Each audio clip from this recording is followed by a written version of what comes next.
Number पर पढ़ने का समय या घंटे।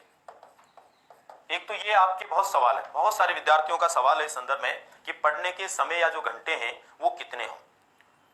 दोस्तों, पढ़ने का समय या घंटा जो है, पढ़ने का समय या घंटा जो है ये तय नहीं है। मैं मेरी जो सच्चाई है वो बता देता हूं। यहां पर मैंने कभी 12वीं क्लास तक 2 घंटे से ज्यादा पढ़ाई नहीं की, फिर भी कभी ऐसा नहीं हुआ कि मैं अपनी क्लास के अंदर बहुत पीछे रहा हूं। तो वो मेरी समझ की बात थी। इसी तरह से मेरे कई साथी ऐसे भी हैं जिन्होंने 12वीं क्लास की पढ़ाई तक भी 10-10 घंटे पढ़ाई की है। वो मेरे कितने आगे या पीछे रहे वो भी जानते हैं और मैं भी जानता हूं। ठीक आपके साथ भी ऐसा हो सकता है। बहुत सारे विद्यार्थी आप में से वे होंगे जो 3 घंटे में इतना पढ़ लेते हैं कि जो बाकी लोग 10 घंटे में पढ़ते होंगे, और कई ऐसे भी होंगे जो 10 घंटे पढ़ने के बाद भी सोचते होंगे मुझे तो 1 घंटे का भी स्मरण नहीं हुआ। तो इसके लिए एक उचित समय जो है वो क्या हो सकता है, मेरे हिसाब से अभी कम से कम हर विद्यार्थी को 10 घंटे और अधिकतम 15 घंटे पढ़ना चाहिए। 10 घंटे से कम किसी को नहीं पढ़ना चाहिए, चाहे वो कितना भी सुपर इंटेलिजेंट हो, उसको 10 घंटे तो अभी देने ही चाहिए, क्योंकि अब समय तुम्हारे पास में बहुत कम है। और अधिकतम 15 घंटे से ज्यादा नहीं पढ़ना चाहिए। 15 घंटे से ज्यादा पढ़ने का मतलब यह है कि आप अपनी नियमित दिनचर्या को बिगाड़ रहे हो। और हमने पढ़ा है दोस्तों, मानसिक स्वास्थ्य में जिसकी नियमित दिनचर्या खराब हो जाती है वो मानसिक रूप से परेशान हो जाता है और उसका पढ़ना बेकार है। कई लोग कहते हैं, मुझे एक विद्यार्थी ने मैसेज किया था 10 से 12 दिन पहले कि आजकल मैं 20 घंटे पढ़ रहा हूं। मैंने उसको जो जवाब दिया वो बहुत बुरा लगा होगा। मैंने कहा था ये तुम्हारी असफलता की पहली सीढ़ी है। हालांकि बाद में उसने 2 दिन बाद मुझे मैसेज करके कहा कि मुझे रियलाइज हो गया मैं 20 घंटे पढ़ने से पागल जैसा हो गया था। तो तुम्हें पागल नहीं होना, बिल्कुल नहीं होना भाई। परीक्षा का मतलब ये नहीं है कि सब कुछ वही है। लाइफ खत्म नहीं होने वाली है, लाइफ की शुरुआत होने वाली है। इसलिए यहां पर सबसे पहले नंबर पर तो ये ध्यान रखें, आप विशेष रूप से ध्यान रखें कि पढ़ाई का समय आपका मैक्सिमम 15 घंटे और मिनिमम 10 घंटे होना चाहिए। दूसरे नंबर पर देखिए, अभी हम क्या पढ़ें, अभी हम क्या पढ़ें। तो इसके लिए अभी आपको ध्यान रखना है ऑब्जेक्टिव प्रश्न जो है उन पर ज्यादा ध्यान देना। मैं कभी ऑब्जेक्टिव प्रश्नों को लेकर के बहुत ज्यादा जोर नहीं देता हूं, बहुत फोकस नहीं करता हूं। मैं हमेशा थ्योरी पढ़ने की बात करता हूं, लेकिन अब अपने पास में इतना समय नहीं है कि आप थ्योरी पढ़ें। एक थ्योरी पढ़ेंगे आप तो उसमें एक टॉपिक को पढ़ने के लिए आपको जितना समय चाहिए उसमें आप कई टॉपिक के ऑब्जेक्टिव क्वेश्चन देख सकते हैं। तो आप क्या करें, ऑब्जेक्टिव टाइप के प्रश्न वो ज्यादा से ज्यादा पढ़ें। ऑब्जेक्टिव टाइप के प्रश्नों में भी मार्केट में बहुत सारे, कोई मैं किसी एक राइटर की बात नहीं कर रहा हूं, किसी एक पब्लिकेशन की बात नहीं कर रहा हूं, जो आपको पसंद आए। क्योंकि कोई भी पब्लिकेशन, कोई भी राइटर ये नहीं चाहता वो गलत दे, वो अपनी मर्जी से बढ़िया ही करना चाहता है, बढ़िया ही लिखना चाहता है, बढ़िया ही देना चाहता है। हर कोई व्यक्ति अच्छा करना चाहता है। तो ऐसी स्थिति के अंदर किसी भी राइटर की जिसको आपको पसंद आए वो आपके पास में निश्चित रूप से होगी। वो ऑब्जेक्टिव टाइप बुक जो है वही आपको पढ़नी चाहिए, उसकी बार बार आपको प्रैक्टिस करनी चाहिए। दोस्तों, मैंने 6 बुकों का अवलोकन किया। आज जो मैं बोल रहा हूं ना, बहुत सत्य बात बोल रहा हूं। 6 बुक्स का अवलोकन किया मैंने ऑब्जेक्टिव टाइप का, अलग अलग मंगवा करके उनको देखा मैंने। और उन 6 बुक्स के अंदर 3 ऐसी थी जिनमें टॉपिक वाइज प्रश्न थे और 3 ऐसी थी जिसमें मॉडल पेपर्स थे। उन 6 को मैंने देखा और देखने के बाद में मैंने जो एनालिसिस किया वो क्या था, और ये एकदम सत्य एनालिसिस आप करके देख लेना। हर बुक के अंदर 5 से लेकर 7% तक गलतियां हैं। हर बुक में, चाहे कोई सी भी बुक ले लो आप, 5 से 7% की गलतियां मिलेगी। वो गलतियां क्या हो सकती है, वो गलतियां हो सकती है जैसे कि उसमें ऑब्जेक्टिव टाइप प्रश्नों के अंदर सही आंसर होना चाहिए ए और उसने लगा दिया डी, वहां पर जल्दबाजी में लग गया, ध्यान भी नहीं गया। मैं नहीं कहता राइटर ने उसने गलती की है, उसमें गलती हो जाती है मानवीय स्वभाव के कारण। जैसे एक बहुत ही आसान प्रश्न है, वो कभी गलत हो ही नहीं सकता, लेकिन वो भी उस बुक में गलत दिया हुआ कि जो अपना सिद्धांत अनुकूलित अनुक्रिया का, उसके अंदर अनुकूलित अनुक्रिया के सिद्धांत को देने वाले विद्वान थे। इतना सरल प्रश्न और उसके अंदर ऑप्शन था थॉर्नडाइक। तो ये तो गलती कैसी है, मानवीय भूल है, सच में उसने गलती नहीं की होगी। तो इस तरह से आपको ध्यान रखना है कि हर बुक में किसी न किसी वजह से, चाहे कंप्यूटर टाइपिंग मिस्टेक हो या और कोई हो, 5 से 7% की त्रुटियां हैं। इसलिए उनसे घबराना नहीं है, उनको सही करना है। परेशान नहीं होना कि मैंने तो पहले ये पढ़ा था कि अनुकूलित अनुक्रिया का सिद्धांत पावलोव ने दिया है, इसमें थॉर्नडाइक कैसे आ गया, कहीं थॉर्नडाइक ने तो नहीं दे दिया दोबारा से। तो ऐसा नहीं होना, परेशान नहीं होना, उनको सुधारना है। ये कंडीशन आप में पैदा हो गई, ये स्थिति आप में आ गई कि आप सुधार सकते हैं, तो इसका मतलब आप एक सही ट्रैक पर हैं। आपको ये पता चल गया कि उत्तर गलत है, तो इसका मतलब आप सही ट्रैक पर हैं। गलती का पता लगना ही इस बात को सिद्ध करता है कि आपको सब कुछ समझ में आ रहा है, और आपने उसको रट्टा मार लिया और फिर उसको डालने लगे कि नहीं मैंने तो पहले ये पढ़ा था, हमारे टीचर ने तो ये बताया था, उसने बताया था। वहां पर इसका मतलब हम कंफ्यूज हैं। कंफ्यूज नहीं होना। 5 से 7% प्रश्नों में गलती है। यहां तक कि एक मॉडल पेपर के साथ में मैंने तीनों मॉडल पेपर देखने के बाद पाया कि उनके अंदर माइनर मिस्टेक हर मॉडल पेपर में है। 150 प्रश्नों में से 4 से 5 प्रश्नों में गलती जरूर मिलेगी। वो उत्तरों के लगने में गलती हो सकती है, ऑप्शंस में हो सकती है, शब्दावली में हो सकती है ना, प्रश्न की भाषा में हो सकती है। उससे परेशान होने की कतई जरूरत नहीं है। अब इससे ये सिद्ध होता है कि हम कोई सी भी बुक लाएंगे तो उसके लिए आप मुझे पूछो कौन सी बढ़िया है, तो मैंने बता दिया ना, 6 का एनालिसिस करने के बाद ये है।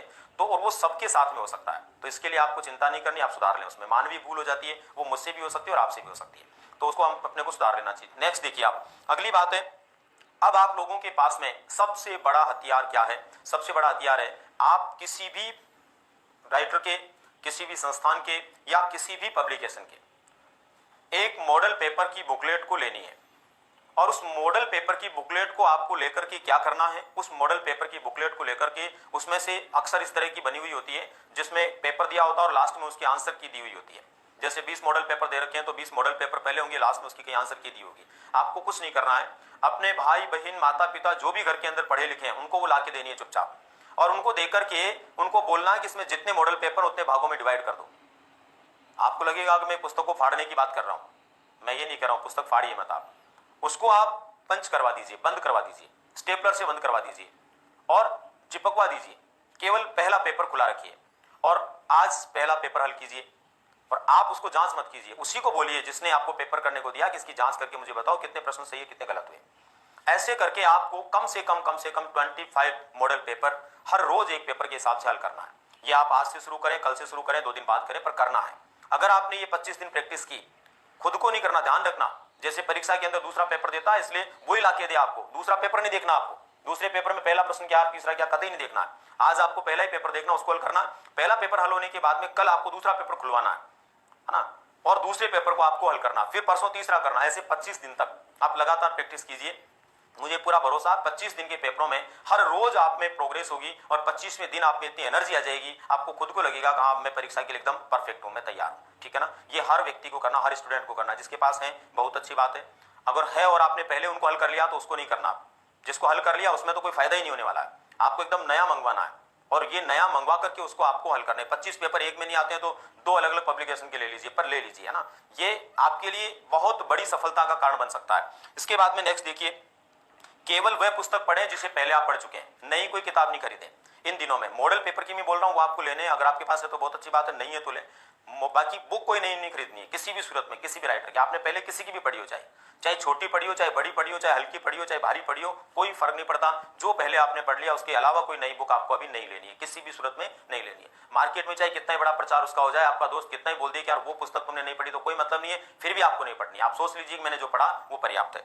नेक्स्ट देखिए, यहां पर मॉडल पेपर की बात मैंने बता दी। मेथड्स और साइको समझने के विषय, मेथड्स को लेकर कोई चिंता नहीं करें। मुझे भरोसा है मेथड्स को यदि आपने एक बार भी ढंग से पढ़ लिया और एक बार ढंग से समझ लिया तो भी आपके प्रश्न गलत होने वाले नहीं है। मेथड्स के अंदर उन्हीं लोगों के प्रश्न गलत होते हैं जो रट्टा मारते हैं। आप जैसे सुधी विद्यार्थियों ने यदि एक बार भी ढंग से समझा तो मेथड्स के अंदर टोटल जो क्वेश्चन आपके आने वाले हैं 50 कम से कम 60-70 प्रश्न आते हैं मेथड्स के दोनों लेवल में मिलाकर के।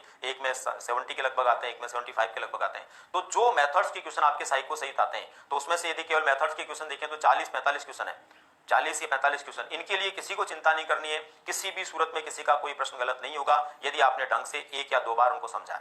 क्योंकि समझने की बातें, मेथड्स क्या होता है, आप खुद टीचर हैं, आपने खुद ने ट्रेनिंग लिए, तो आपको खुद को पता है कि वो तो हमारे व्यवहार की बात है। हम वहां जाके कैसे पढ़ाएंगे, कैसे व्यवहार करेंगे, थोड़ा सा दिमाग लगाएंगे तो वो आप कर लेंगे। टेक्निकल कोई प्रश्न उसमें आ जाता है मान लीजिए, तो वो थोड़ा सा आपको एक बार देखना, वो 1-2 प्रश्न ऐसे होते हैं तो उससे कोई बड़ा फर्क नहीं पड़ेगा। साइकोलॉजी के अंदर आपको क्या करना है, हालांकि कई लोग पिछले जनवरी से जुड़े होंगे, इस जनवरी से जुड़े होंगे, मार्च से जुड़े होंगे, सारी चीजें आपने पढ़ी होगी नो डाउट। लेकिन अभी इस क्लास में जो विद्यार्थी मुझे सुन रहा है 100% वो विद्यार्थी जो मार्च से लेकर आज तक मुझे इस क्लास में पढ़ रहा होगा। मैं उनके लिए यही राय दूंगा कि यदि मार्च से लेकर आज तक या आगे हम पढ़ेंगे तब तक वो डेली इस क्लास को ले रहे हैं, तो अब एक बार सिर्फ इसी क्लास के नोट्स को रिवाइज करना है। क्योंकि इस क्लास के अंदर हमने जितना पढ़ा है वो सबसे ज्यादा है अब तक के बाकी सारी क्लासेस से एक्स्ट्रा है। इसके बाद में कुछ नहीं बचेगा। इसी को एक बार आप रिवाइज कर लीजिए, इसी को एक बार आप प्रैक्टिस में ले आइए तो ज्यादा बेहतर होगा, आप निश्चित रूप से अच्छे अंक ला पाएंगे। नेक्स्ट देखिए, न्यू टॉपिक को लेकर के बहुत मैसेजेस आप लोगों के हैं। न्यू टॉपिक को लेकर के आपको बहुत ज्यादा टेंशन नहीं लेना, किसी भी सूरत में नहीं लेना। न्यू टॉपिक में से, हर टॉपिक में से भी प्रश्न आ सकता है और ऐसा भी हो सकता है एक भी टॉपिक में से नहीं आए।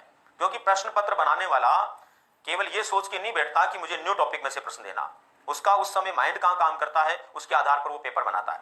हर नए टॉपिक में से भी वो दे सकता है और एक भी नहीं दे, इसलिए बहुत टेंशन नहीं करनी है। उनको एक बार पढ़ना है और नए टॉपिक्स को कम से कम एक बार रिवाइज जरूर कर लेना। बाकी की थ्योरी भले ही नहीं पढ़े पर न्यू टॉपिक्स की जरूर पढ़ लें, क्योंकि वो आपके लिए नए हैं और उनके अंदर नई बात होने से वो प्रैक्टिस में लाने के लिए आपको एक बार और कम से कम देख लेने की जरूरत है। एसएसटी वाले विद्यार्थियों की काफी नए टॉपिक है, उनको लेकर के बहुत सारे परेशान है विद्यार्थी। परेशान नहीं होना, किसी भी सूरत में परेशान होने की जरूरत नहीं है, केवल और केवल अपने मन को शांत बनाए रखना बस। इसके बाद में देखो, भाषा को नहीं छोड़नी है। आपका टाइम टेबल जो निर्धारित हो पढ़ाई का 10 घंटे का जो भी कम से कम है, उसमें 2 लैंग्वेज आपकी है, उनको डेली कम से कम 1-1 घंटा देना ही देना है, क्योंकि आपके लिए रीट परीक्षा के माध्यम से शिक्षक बनने की संजीवनी बूटी भाषा होती है, मेथड्स होते हैं और साइको होती है। तो भाषा को कभी नहीं छोड़ना है, हर हाल में हर रोज पढ़ना है, चाहे कितनी आपको आती है। कोई कहता है कि मेरी तो इंग्लिश बहुत अच्छी है, फिर भी हर रोज 1 घंटा पढ़िए, हिंदी बहुत अच्छी है फिर भी 1 घंटा पढ़िए, पंजाबी बहुत अच्छी है फिर भी 1 घंटा उसको पढ़िए। आपको सब कुछ आता है फिर भी पढ़िए, उसको कभी मत छोड़िए। हमेशा ध्यान रखो जो हमारा हितैषी है, जिससे हमारा भला हो सकता है, उसका साथ कभी नहीं छोड़ना चाहिए, उसकी उंगली पकड़ के चलना चाहिए। तो यहाँ पर भाषाएं आपकी सफलता का मुख्य राज है, तो उसको बिल्कुल नहीं छोड़ना। नेक्स्ट, इसके बाद में देखो, अब मैंने कुछ चीजें लिखी है जो विशेष प्रकार की है, फटाफट बता देता हूं। क्या नहीं सोचें, इन दिनों में हमें क्या नहीं सोचना है। एक तो मुझे याद नहीं है, बिल्कुल नहीं सोचना, ये आपकी बात नहीं, हर स्टूडेंट के दिमाग में ये बात है कि मुझे याद नहीं है। हर किसी को ऐसा लगता है जैसे जैसे परीक्षा आ रही है मैं तो भूल रहा हूं। कोई चिंता मत करिए, कुछ नहीं भूल रहे हो आप, आपके माइंड में सब कुछ है। आप अपने आप पे भरोसा रखिए, आपको ये लगना चाहिए कि मुझे सब आता है, मैं कुछ नहीं भूल रहा हूं, परीक्षा जब होगी तब मैं सब कुछ कर दूंगा। तो बिल्कुल नहीं सोचे मुझे याद नहीं है। परिभाषाएं कैसे याद करें, कोई बड़ा इश्यू नहीं है, जितनी याद होती है उतनी याद रखो। नहीं भी याद होती है तो आप मान के चलो परीक्षा में वही परिभाषा आएगी जो आपको याद है, आप उसकी चिंता मत करो। परिभाषाएं बहुत है, उनको रटने में मत बैठिए। इसके बाद में मेरा क्या होगा, वही होगा जो मंजूर है आप होगा, इसलिए कतई मत सोचिए आपका वही होगा। आपको क्या मंजूर है भाई, पास होना मंजूर है, तो वही होगा ना जो आपको मंजूर है। इसलिए बिल्कुल भी आपको घबराना नहीं है। बहुत सारे विद्यार्थी भी घबराए हुए हैं, और ये मुझे इससे पता लगता है कि जहां पहले मेरे पास में 100 मैसेज एवरेज आते थे, अभी स्थिति है कि मैं मेरे मोबाइल को ढंग से देख भी नहीं पाता हूं। 500 मैसेज, परसों के रोज मैंने देखा 635 मैसेज। अब कोई सोचेगा हमारा जवाब नहीं दे रहा, भाई मैं पागल हो जाऊंगा जवाब देता देता। 635 प्रश्नों के जवाब मैं कैसे दे सकता हूं। और ये केवल और केवल आपकी घबराहट है, घबराना नहीं है। कोई नहीं आता छोड़ दीजिए उसको, चिंता मत करिए, ईश्वर आपके साथ है, ठीक है ना। नेक्स्ट देखिए, दूर रहे। किन चीजों से आपको दूर रहना है, नेगेटिव लोगों से, नकारात्मक लोगों से बिल्कुल दूर रहें। जो भी नेगेटिव बोलता है ना, बिल्कुल उसको हटा दीजिए अपनी लाइफ से, तब तक जब तक आपकी परीक्षा है। चाहे वो आपका पति है, चाहे आपकी पत्नी है, चाहे आपका बेटा है, बेटी है, भाई है, बहन है, दोस्त है, कोई भी हो, उसको लाइफ से बिल्कुल हटा दीजिए परीक्षा तक। जो नेगेटिव है उसको बोल दीजिए मेरे से दूर रहिए। कब तक, जब तक परीक्षा है। क्योंकि नेगेटिव लोग जो होते हैं ना, हर रोज कोई कीड़ा पैदा करते हैं और उससे हमारा दिमाग खराब होता है। नेक्स्ट है, नए नए यूट्यूब चैनल से, हर रोज नए नए यूट्यूब चैनल पैदा होते हैं जिनमें मेरे जैसे बहुत सारे खिलाड़ी आते हैं। मैं कैसे सफल हुआ, मेरे कैसे 129 नंबर आए, मेरे कैसे 125 आए, मेरे कैसे 140 आए। अरे भाई कोई बात नहीं, तुम्हारे आगे अच्छी बात है, तुम्हारा नॉलेज तुम्हारे तक है।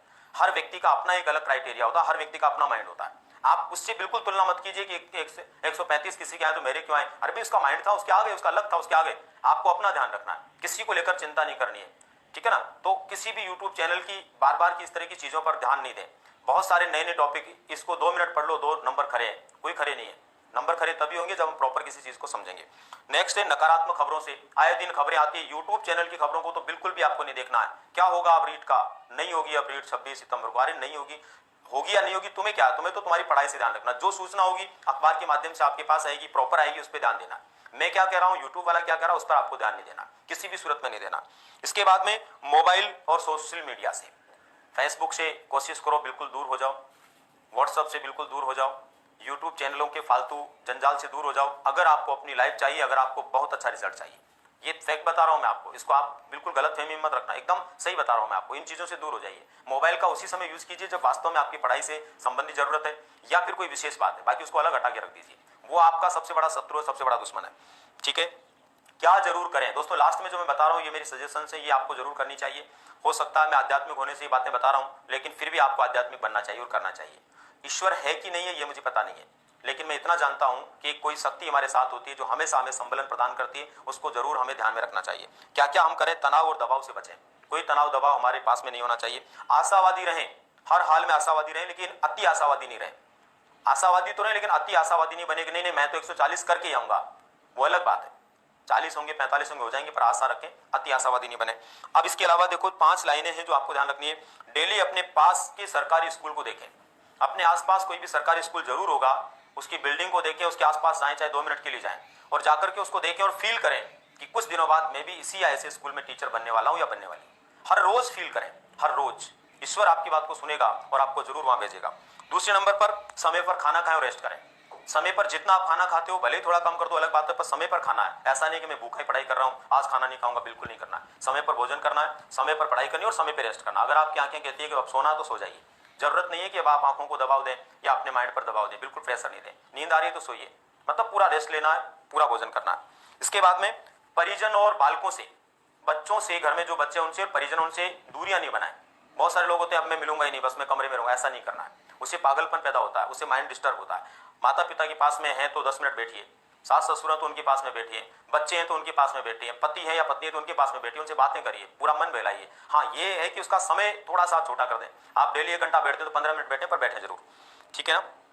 अपने आराध्य की 5 मिनट से 10 मिनट जरूर प्रार्थना करें। मैंने अभी बोला ना, मैं आध्यात्मिक होने से बोल रहा हूं, अपना आराध्य जरूर कोई होता है, जो हमारा मजहब है, जो हमारा धर्म है, जो हमारी मान्यता है, उसके अनुसार कोई भी, जिसको भी आप मानते हो, 100% 5 से 10 मिनट का समय उसको दें। और उसको देने के साथ साथ में उसको ये नहीं कहें कि भाई तुम्हें ऐसा करना ही है, बस अपने आप को उसके भरोसे छोड़ना है कि जो कुछ करना है तुमको करना है, पक्का तुम्हारे साथ में अच्छा होगा। इसके अलावा अपने गुरुजनों का स्मरण करें। दोस्तों ये ध्यान रख लें, एजुकेशन यानी शिक्षा ये कहती है कि शिक्षा का फायदा तभी मिलता है जब आप अपने गुरुजनों का स्मरण करते हैं। गुरुजनों का स्मरण करने का मतलब मैं किसी पर्टिकुलर व्यक्ति की बात नहीं कर रहा हूं, जिसको आप अपना गुरु मानते हैं, चाहे वो आध्यात्मिक गुरु हो, चाहे आपका किताबी गुरु हो, विद्यालय का गुरु हो, कॉलेज का हो, या अपना दोस्त हो, अपना पति हो, अपनी पत्नी हो, माता पिता, कोई भी हो, जिसको आप अपना गुरु मानते हैं, जिसके पद चिन्हों पर आप चलते हैं, उसका हर रोज स्मरण करें। निश्चित रूप से आपको सफलता मिलेगी। इसी के साथ में मैं अभी आपसे विदा लेता हूं। टेंशन किसी तरह की नहीं रखनी है, और भी